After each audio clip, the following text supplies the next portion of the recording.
প্রধান উপদেষ্টা ডক্টর ইউনূস চীন সফরে গেছেন। ইনি অলরেডি সেখানে পৌঁছেছেন। হাইনান প্রভিন্সে, আমি যদি ভুল না করে থাকি, সেখানে বোয়াও নামে একটা জায়গাতে, ওই শহরের নামে বোয়াও ফোরাম ফর এশিয়া এরকম একটা সংগঠনের সম্মেলনে তিনি বক্তৃতা করবেন। অ্যাপারেন্টলি সেটার জন্য তিনি সেখানে গেছেন এবং খুব অল্প করে যদি বলি 25টা এশিয়ান দেশ, তার সাথে অস্ট্রেলিয়া মিলে এই ফোরামটা তৈরি হচ্ছে, যেখানে গ্লোবাল বিভিন্ন এবং এশিয়ার সাথে খুবই গুরুত্বপূর্ণ ফিনান্সিয়াল, ক্লাইমেট এবং সিকিউরিটি ইস্যুতে আলাপ আলোচনা হয়। বিভিন্ন রকম গুরুত্বপূর্ণ মানুষজন সেখানে যান। তো এটা আসলে মূল ইস্যু না। মূল ইস্যু আমরা আসলে যেটা নিয়ে আলোচনা করছি, এবং এটা সবচেয়ে বড় সিগনিফিক্যান্স, সেটা হচ্ছে প্রধান উপদেষ্টার সাথে চীনের প্রেসিডেন্ট শি জিনপিংয়ের বৈঠক হতে যাচ্ছে, দ্বিপাক্ষিক বৈঠক। এটাই অনেক বেশি আলোচনার জায়গা আমাদের দেশে হচ্ছে, এবং আমাদের দেশে হওয়া মানেই আমাদের কোনো ব্যাপারে, মানে আমাদের এই সরকারের যে কোনো গতিবিধির ব্যাপারে দুর্দান্ত নজর থাকে ভারতের। সো এই সফর শুধুমাত্র ডক্টর ইউনূস এবং শি জিনপিং না, এখানে আরেক ব্যক্তিকে আমরা মানে ইনভিজিবল হয়েও তিনি আছেন গুরুত্বের সাথে, তিনি হচ্ছেন জনাব নরেন্দ্র মোদী। তারা খুব মন দিয়ে খেয়াল করছেন এখানে কি হচ্ছে না হচ্ছে।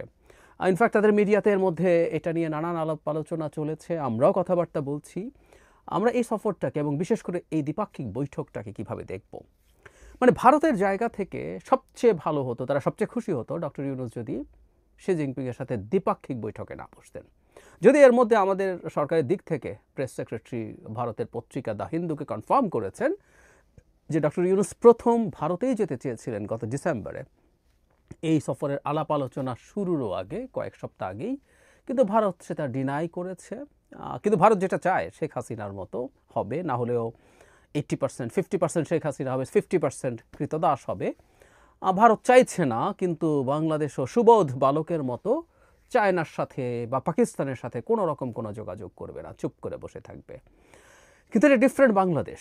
এটা ডক্টর ইউনূস বলে না, ভবিষ্যতের যে কোনো সরকার, আমি প্রায় বলছি এটা, যে সম্পর্কের যে বেঞ্চমার্ক তৈরি হয়েছে এই সরকারের সময়ে, আমরা সবচেয়ে বড় প্রাপ্তি বা প্রধান প্রাপ্তি যদি মনে করি, আমি এটাকেই মনে করি এই সরকারের দিক থেকে, সেই বেঞ্চমার্ক ভেঙে খুব বেশি নিচে আসা কোনো দলের, জনগণের ভোটে নির্বাচিত কোনো সরকারের জন্য সহজ হবে না। এই দেশে তার রাজনীতি ধ্বংস হয়ে যাবে।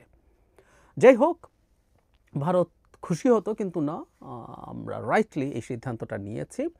অনেক কিছু হয়ে যাবে তা না, এর মধ্যে আমাদের পররাষ্ট্র উপদেষ্টা ক্লিয়ারলি জানিয়েছেন কোনো চুক্তি স্বাক্ষরিত হতে যাচ্ছে না।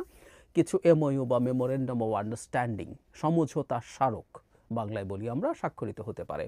এমওইউও খুব তুচ্ছভাবে দেখার কিছু নেই, যদি আমাদের সামনে আসে যে কোন কোন ইস্যু নিয়ে কথা হচ্ছে, কোন কোন বিষয়গুলো নিয়ে কথা হচ্ছে।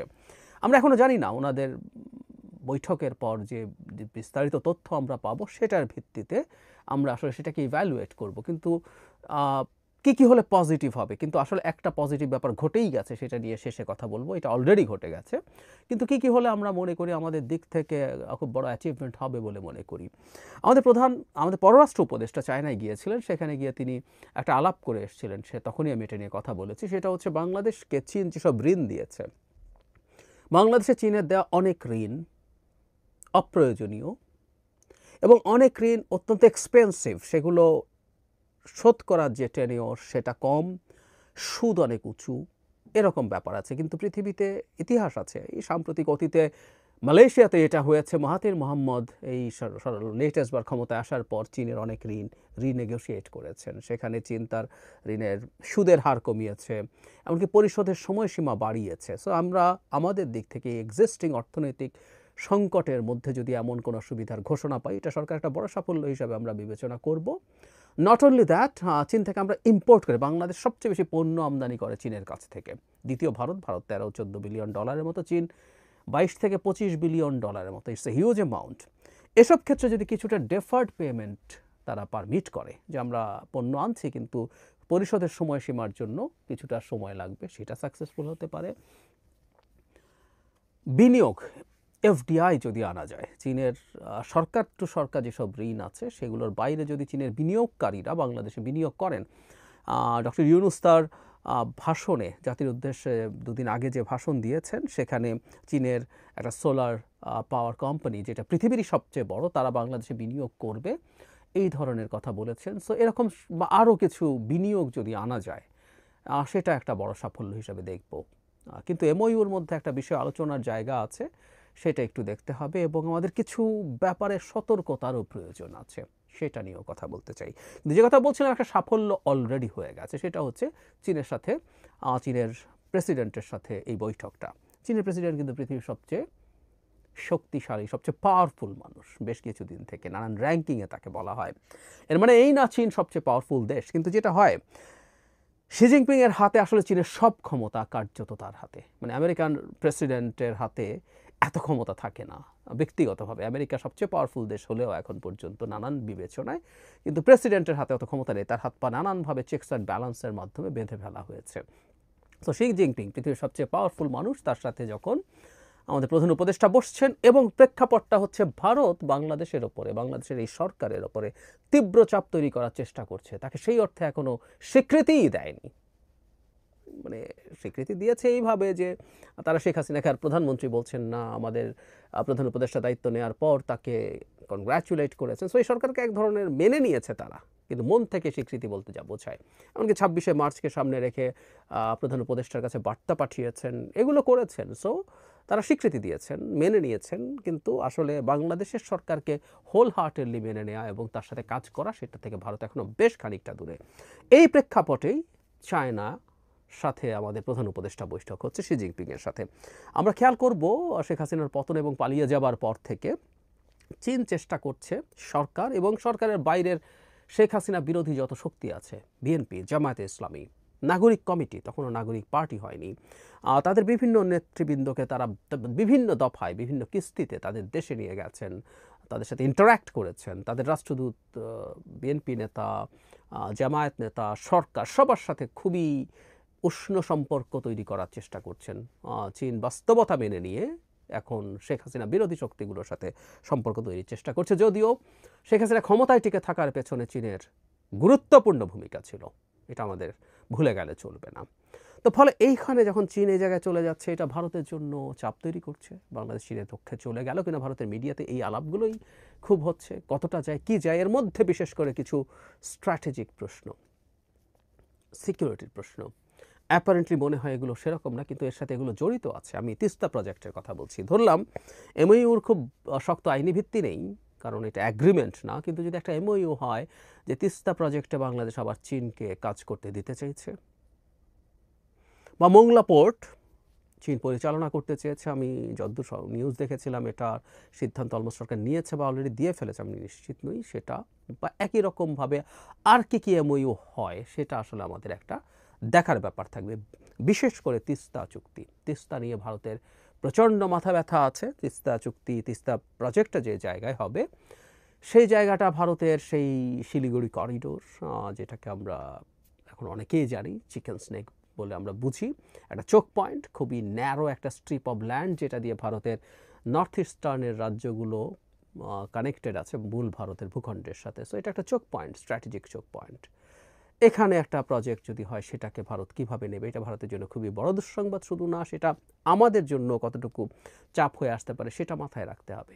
আর আরেকটা ব্যাপার আমরা একটু মাথায় রাখবো, সেটা হচ্ছে আমেরিকা সাম্প্রতিক সময়ে চীনের প্রতি যে অ্যাটিটিউড দেখাচ্ছে, মানে এটা খুব নানানভাবে দেখার স্কোপ আছে। মানে অ্যাপারেন্টলি মনে হচ্ছে জনাব ট্রাম্প চায়নার সাথে প্রচণ্ড কেওস তৈরি করতে চাইছেন, কিন্তু আমরা যদি খুব গভীরভাবে তলিয়ে দেখি, ট্রাম্পের নেয়া সব পদক্ষেপ, একবার সব পদক্ষেপ আদতে চায়নার পারপাস সার্ভ করছে, চায়নার গ্লোবাল সুপার পাওয়ার হয়ে যাওয়ার পরিস্থিতি আসলে তৈরি করে দিচ্ছেন। সেই বিবেচনায় চীনের সাথে এক ধরনের যোগ সাজসেরও আলাপ আমরা করতেও পারি, এটা খুব অযৌক্তিক হবে না। যাই হোক, কিন্তু অ্যাপারেন্টলি চীনের সাথে জারি সম্পর্ক দেখা যাচ্ছে, সেই ক্ষেত্রে দেখা যাচ্ছে যে আমেরিকা খুবই রিটালিয়েট করার চেষ্টা করছে। আমরা একটা সাম্প্রতিক উদাহরণ যদি দেই, আমরা অনেকে খেয়াল করেছি ট্রাম্প পানামা ক্যানাল দখল করে ফেলার হুমকি দিচ্ছেন। এর মধ্যে দুটো কারণ। একটা কারণ তিনি বলছেন যে আমেরিকান জাহাজের কাছ থেকে অনেক বেশি ট্যারিফ নেওয়া হয়, কিন্তু আরেকটা কারণ তিনি উল্লেখ করছেন যে এই ক্যানাল চাইনিজরা অপারেট করছে, চাইনিজরা এখানে এম্পাওয়ার্ড হচ্ছে, সেই কারণে তিনি আসলে এটা দখল করে নিয়ে নেবেন। সো চায়নার সাথে সম্পর্ক থাকা, চায়নার সাথে সম্পর্ক গ্রো করা, সেটাই সমস্যা নেই, কিন্তু কোনো একটা রেড লাইন ক্রস করা, সেই রেড লাইনগুলো কি আমরা এখনও পরিষ্কার নই। কারণ হচ্ছে বাংলাদেশের জন্য রেড লাইন কি ট্রাম্প প্রশাসনের ক্ষেত্রে, সো খুব চায়নার সাথে খুব বেশি সম্পর্ক, বিশেষ করে স্ট্র্যাটেজিক এবং সিকিউরিটির সম্পর্ক যদি হয়, সেটা আমেরিকাকেও বিরক্ত করার সম্ভাবনা আছে। এবং আমেরিকার বর্তমান প্রশাসনে আমরা অনেকবার কথা বলেছি, ভারতীয় বংশোদ্ভূত অথবা আমেরিকান মানুষ কিন্তু হিন্দু ধর্ম গ্রহণকারী মানুষ, খুবই আরএসএস এবং বিজেপি মানুষ খুবই পাওয়ারফুল জায়গায় আছেন। সো তারা সরকারের উপরে চাপ তৈরি করার সক্ষমতা অর্জন করতে পারেন। সো এখানেও সরকারের একটু সতর্ক থাকা দরকার আছে বলে আমি মনে করি। কিন্তু আমি এটাও মোটামুটি নিশ্চিত যে এই ব্যাপারগুলো নিশ্চিতভাবে বিবেচনায় নিয়েছে সরকার, সেটাকে তারা মাথায় রাখবেন ভালোভাবে। কারণ তাদের এইটা ভুলে যাওয়া চলবে না, বর্তমান ভারত সরকার ভারতের সাথে আমেরিকা তার ট্যারিফ রিলেটেড যেসব জায়গা আসে সেসব জায়গায় কোনো ছাড় দিচ্ছে না ফর শিওর, কিন্তু অন্যান্য জায়গায় আসলে ভারতের সাথে এক ধরনের কোলাবোরেশন বাংলাদেশ প্রশ্নে হতেও পারে। কারণ বাংলাদেশকে নিয়ে যে ধরনের ডিসইনফরমেশন ভারত ছড়াচ্ছে, ডিসইনফরমেশন ছড়িয়ে দেওয়ার চেষ্টা করছে বিভিন্ন জায়গায়, সেটা আলটিমেটলি ট্র্যাকশন তৈরি করতে পারে। বিশেষ করে বাংলাদেশ চীনের সাথে অনেক বেশি দহরম মহরম করে আমেরিকার স্বার্থকে ক্ষতিগ্রস্ত করছে, এই ন্যারেটিভ প্রচার করার সুযোগ হতে পারে। আর আরেকটা জিনিস আমাদের মনে রাখা দরকার, সেটা হচ্ছে সাফল্যের কথা বলছিলাম, বিশেষ করে রোহিঙ্গা ইস্যুতে যদি চায়নার দিক থেকে খুব সিগনিফিক্যান্ট কোনো পদক্ষেপের ঘোষণা আমরা দেখতে পারি, সেটা খুবই পজিটিভ হবে।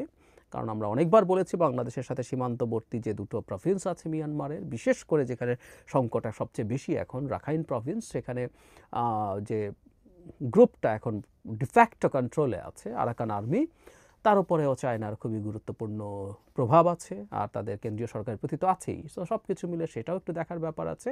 কিন্তু যে কথাটা বলেছিলাম যে অ্যাটলিস্ট একটা সাফল্যকে আমরা খুব বড় করে দেখব, কি এমওইউ হয়েছে, আমাদের মন মতো হয়েছে কি হয়নি, তার চাইতে জরুরি কথা শি জিনপিং তার বাইল্যাটারাল একটা মিটিং আমাদের প্রধান উপদেষ্টার সাথে করার সাথে সাথে এটাও একটা খুব বড় ধরনের এন্ডোর্সমেন্ট, এবং আমি মনে করি এটা একটা বড় চাপ হয়ে হাজির হবে ভারতের জন্য বাংলাদেশের সাথে তার সম্পর্ককে নর্মালাইজ করার ক্ষেত্রে। কারণ বর্তমান পৃথিবীতে অতি চাপ দিয়ে একেবারে কাউকে একঘরে করে ফেলে খুব বেশি বেনিফিট হয়ে ওঠে না, এতে কার্যত নিজের ক্ষতি হয়ে যায়। এই ব্যাপারগুলো ভারতের বোঝা দরকার।